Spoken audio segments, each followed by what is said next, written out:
Halo, gue Rifki dan gue bakal nyeritain tentang tragedi Geger Pecinan tahun 1740, tragedi pembantaian massal etnis Tionghoa di Batavia. Tragedi Geger Pecinan tahun 1740 merupakan peristiwa pembantaian massal terhadap masyarakat Tionghoa di Batavia oleh pasukan VOC. Akar peristiwa ini dapat ditelusuri sejak akhir abad ke-17 ketika VOC mulai menerapkan kebijakan pembatasan terhadap imigran Tionghoa.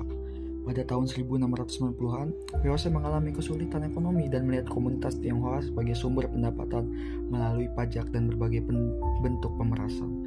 Situasi semakin memburuk nih ketika harga gula jatuh drastis, menyebabkan banyak buruh Tionghoa yang kerja di pabrik-pabrik gula kehilangan penghasilan.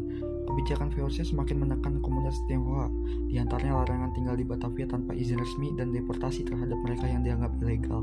Dari situ, VOC mulai merazia etnis Tionghoa yang tidak memiliki surat identifikasi. Pada bulan Februari tahun 1740, tercatat ada sekitar 100 orang orang Tionghoa di Tanjung Priuk dan Bekasi yang ditahan oleh VOC.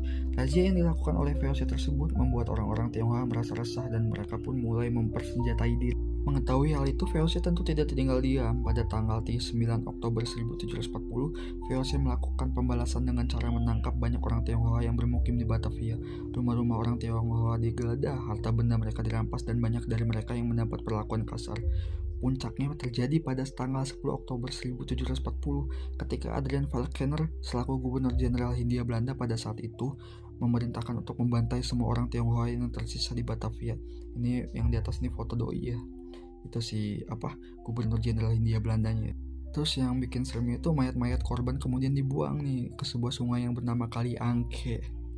Hal itu membuat Kali Angke yang sebelumnya bening berubah menjadi warna merah karena mayat-mayat yang dibuang ke sungai tersebut akibat dari adanya peristiwa Geger Pecinan. Pada tanggal 11 Oktober 1740, sekitar 3.000 orang Tionghoa menyerang benteng VOC di Tangerang, sementara 5.000 hingga 6.000 orang lainnya menyerbu pertahanan VOC di Mester Cornelis.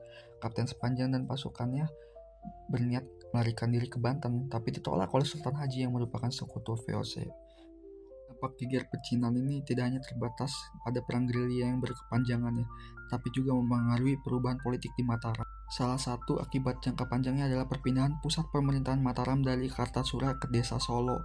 Kalau dulu itu namanya Salak pada tahun 1745. Desa ini kemudian berkembang menjadi pusat pemerintahan baru dengan nama Surakarta. Kota Solo yang dikenal hingga kini merupakan hasil dari dinamika politik yang terjadi setelah peristiwa Geger Pecinan. Meskipun tragedi Geger Pecinan ini adalah salah satu sejarah kolonial di Indonesia, Geger Pecinan seringkali tidak mendapat tempat dalam historiografi nasional. Sampai ini aja ya, besok cerita apa? Komen di bawah. Dah.